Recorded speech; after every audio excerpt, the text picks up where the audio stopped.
Rajib to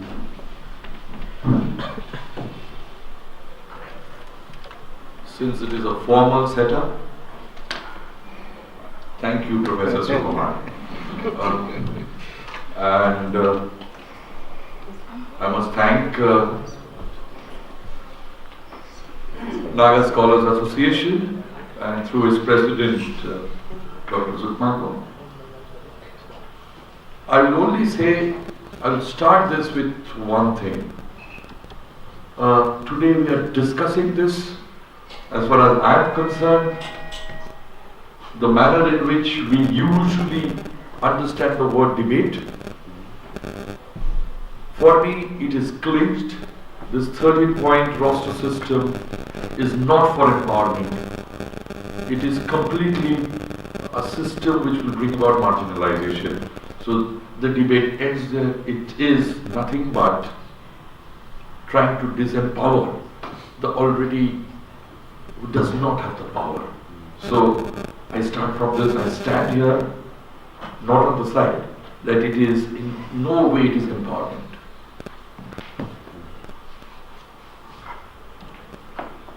Since Dr. Nandita Narayan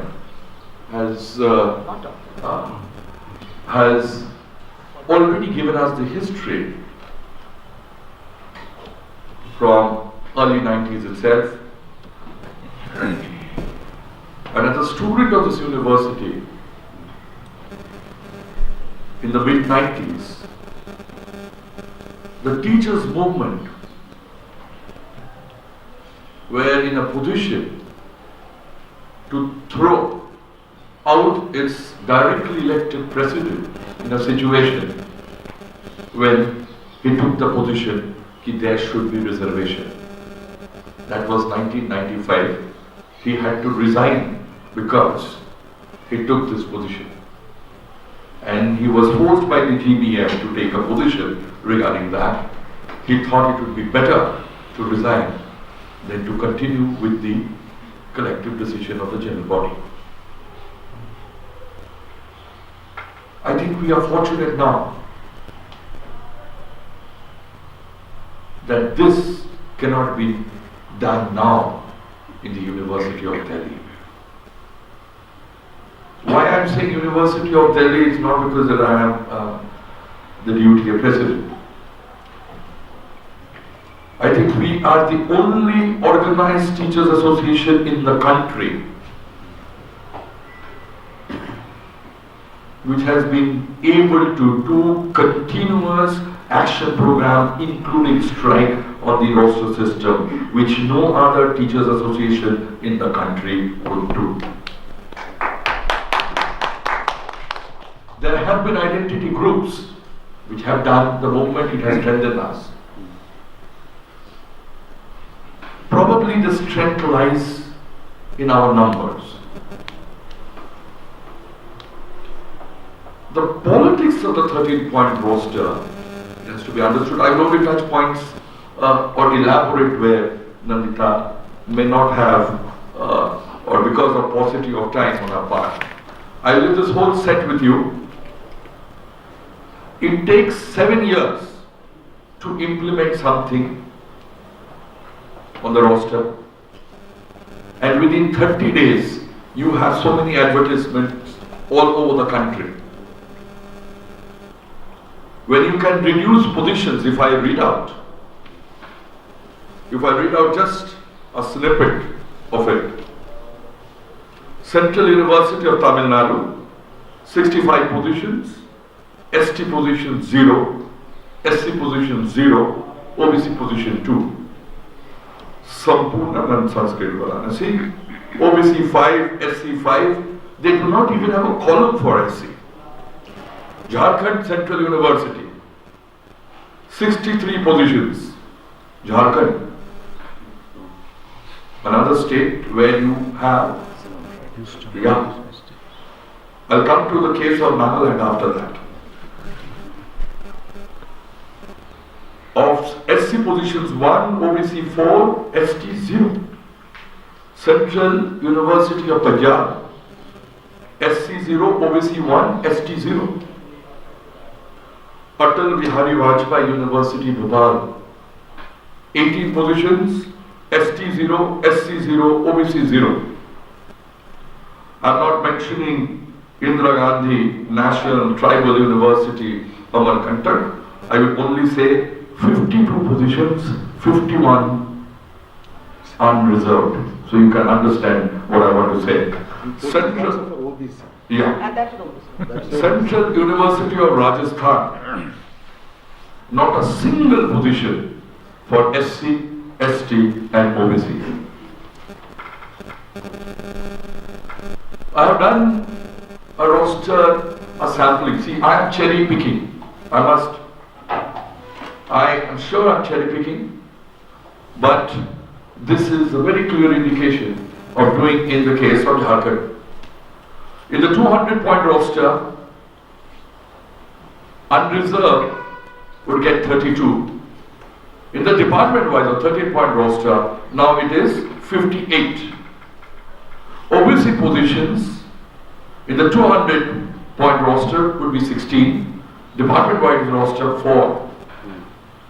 SC positions would have been 10. Now it is 1.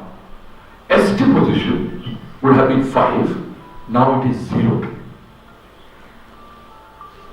A similar case is in the Punjab Central University. ST position would have been 5. Now,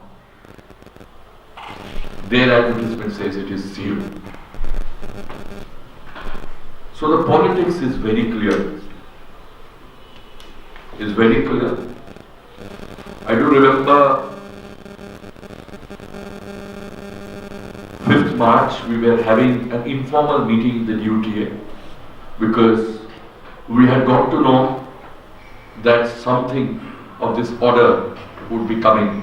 I'm mentioning because there are all kinds of sources and DUTA is a heterogeneous body of people of all sections coming in. So we had to call up a former Vice Chancellor who is in the UGC, I'm not naming him. His signature is there on the 5th March letter, so you would know who it is. It was clarified, yes, that letter was coming. And I can tell you, it was JNU itself. And I see here, JNU itself, a meeting in the weekend took place, I think it was 8th of March, 7th or 8th of March, where the Federation of Central University Teachers Association condemned this, that it has to, this roster, that letter 5th March has to be withdrawn.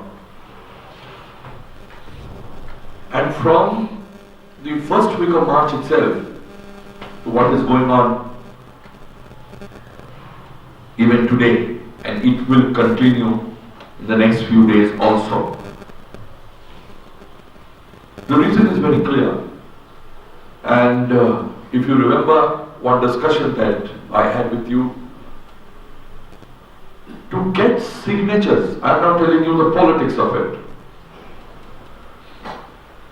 to get signatures from MPs, from the ST community, even from the Northeast,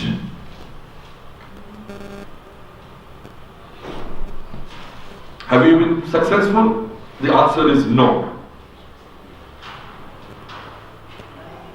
Let's just take the example of Nagaland.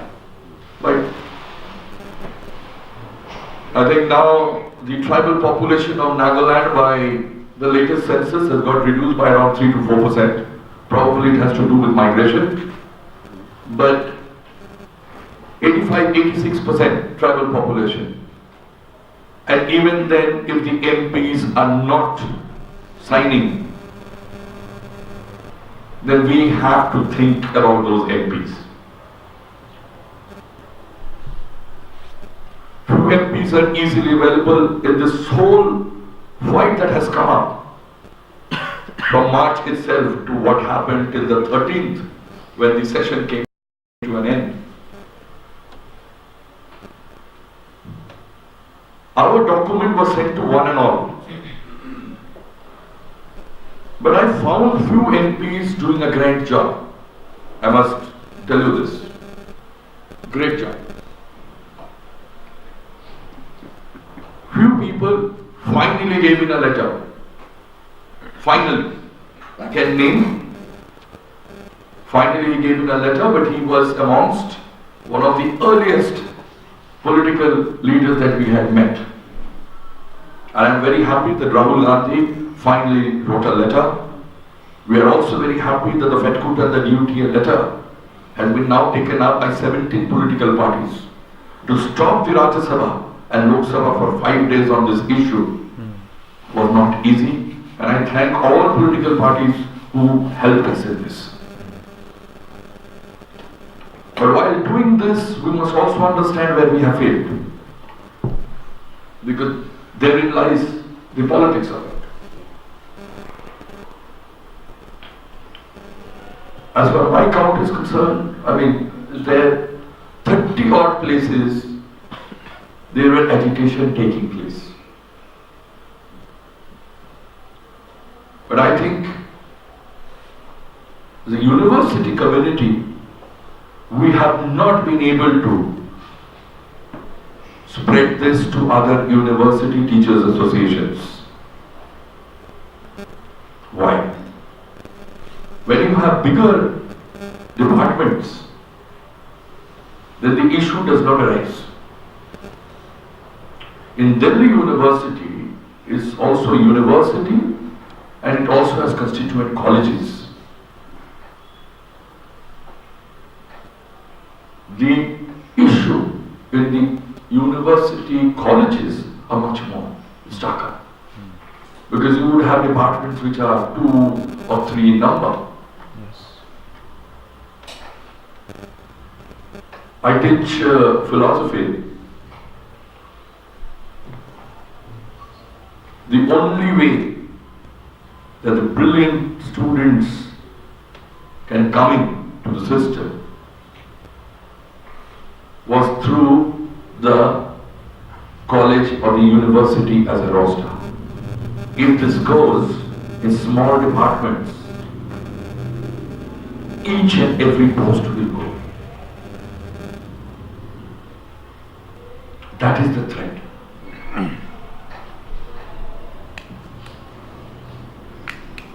We have failed so far even to make our government realize. It is spoken, I can say the minister, he knows his ministry, believe me.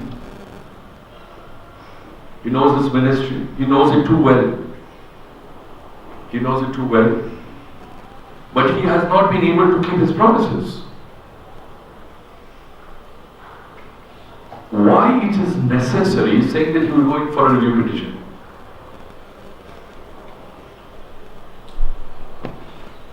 Professor Lovial will speak on this. What will happen in that closed room?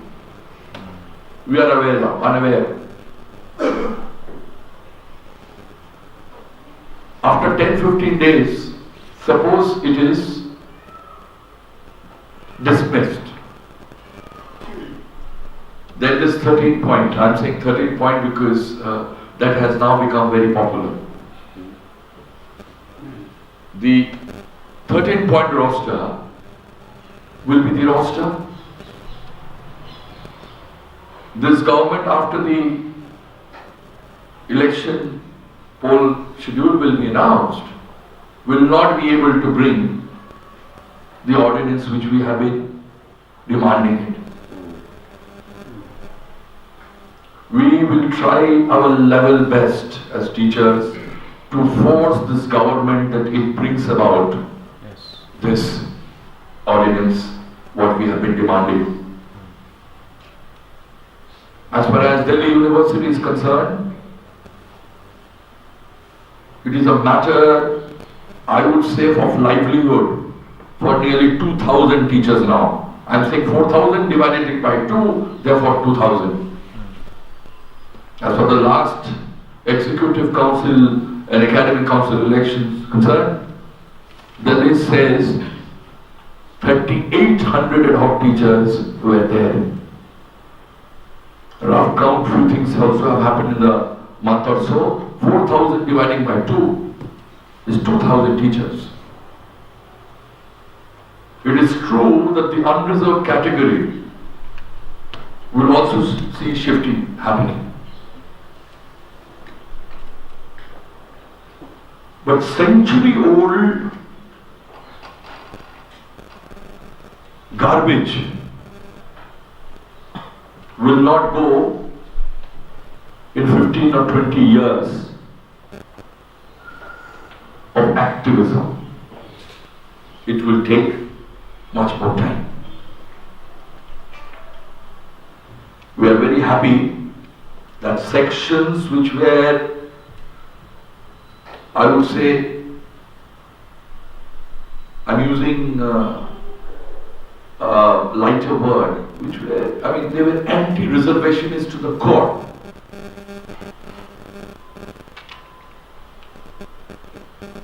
These were the same segments in early 90s. You can't even imagine the kind of language they used to speak on the issue of reservation. But world reality and Indian reality, even in academics, today has forced them to change their colors. Hopefully, they have truly changed. I would be very happy if they have really changed. If somebody changes his position or position for the betterment, I think that's a healthy thing. So what is required now? One, hopefully in the next 10-15 days, what could not be done from the floor of the Lok Sabha and the Rajya Sabha, the government again rethinks its position, even though news is that they have already filed a review. That would be the best thing for us. Next, 10 political parties directly, 9 others indirectly have taken up that same note which we had circulated, at times verbatim, and there is no charge of plagiarism that we are making on them. We are very happy that they have taken it up. So drafting of the new teachers and their translations in several languages have helped them, and we are very happy that they are using it. We will have to force whoever comes into government to. If this government does it, we'll be very, very happy. If it does not, then this government should go. And whoever will replace or may replace must not only keep it in their manifestos, which they do many things,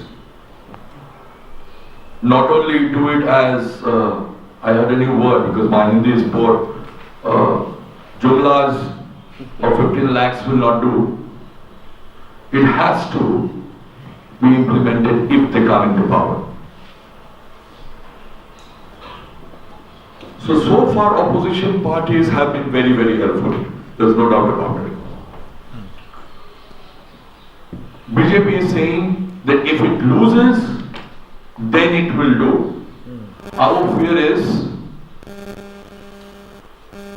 that in the Supreme Court it loses, the case is dismissed, and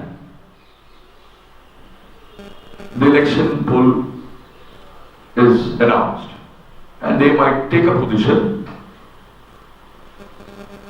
that okay, we are now a lame duck government, we cannot take the ordinance, therefore we'll come into power and definitely do when we will come into power.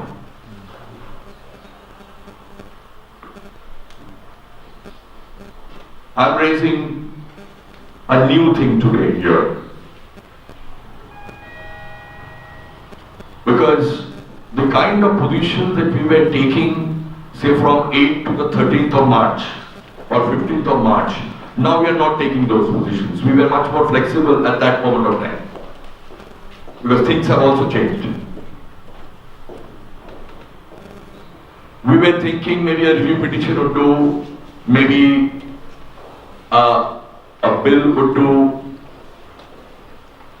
Now it has to be a foolproof thing.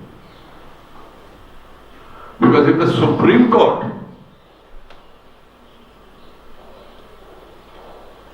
is not realizing the constitutional mandated representation, what is the way out? I think the way out is, first it happens now. If it does not happen, then in June, it has to be a thorough bill to be kept on the 9th schedule, and nothing less than that. That is the only out. I am just telling you, this is your platform. I'm adding another word, because I see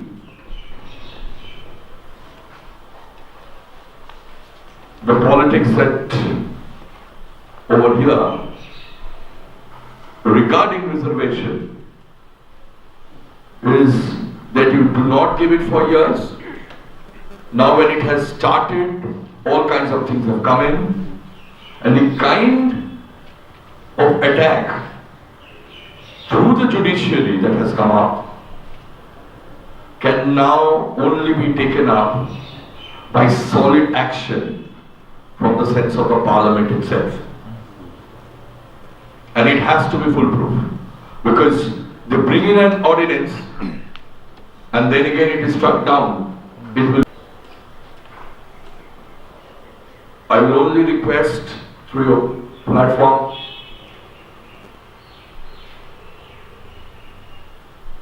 write as much as you can in whichever platforms that you can. If our lives are turning into hell, make the lives of your representatives a hell. Ask them what they have done, what question they have raised, have they moved a motion on this issue or not, have they signed on it? The answer is no. Force them to do it. That is the most minimum thing that is required. And the other thing, we will only have reservation when there will be jobs.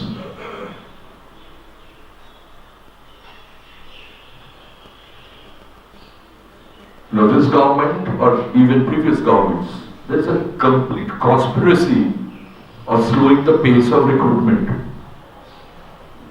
Many people in JNU may like it. But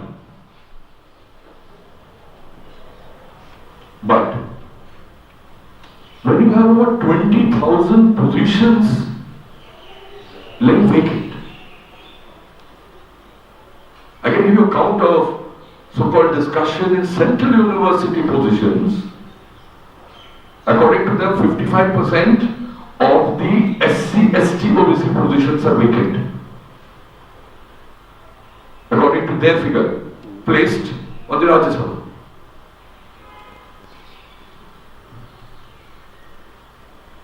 So, this move, and that too through the courts, and that too even after so much pressure that the government did not bring a bill or an ordinance when the entire opposition wanted it to get it.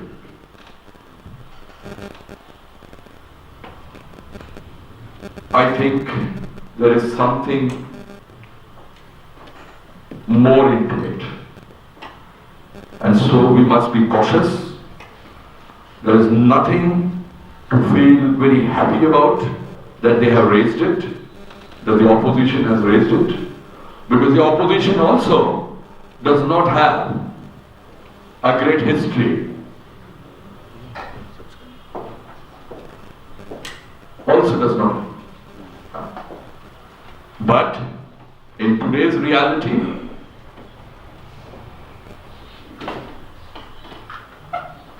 and in a democratic system, we have to believe that this is through which we can bring change. I will not be quoting Baba Sahib today.